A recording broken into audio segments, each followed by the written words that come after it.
আলহামদুলিল্লাহ আজকে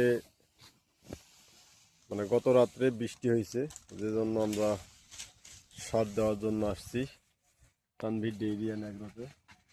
এই যে আমরা সার নিয়ে আসলাম, এখন সার মিক্সিং হচ্ছে। সার দিলাম হচ্ছে, এটা হচ্ছে ম্যাগনেসিয়াম প্লাস হচ্ছে ইউরিয়া। ড্যাপ সারের অনেক সংকট, এ কারণে এবার ড্যাপ আমরা দিতে পারতেছি না, যে কারণেই এগুলোই সার।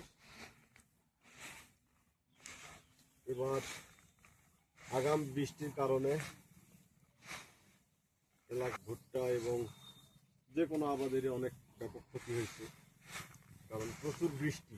এত আগাম বৃষ্টি আমরা জীবনে কেউ দেখি নেই। এবার চৈত্রী মাসে জ্যাকেট গায়ে দিয়ে করতে হয়, চৈত্রী মাসেও গরমের কোনো ভাব নাই, এখনো মনে হচ্ছে যে শীতকাল।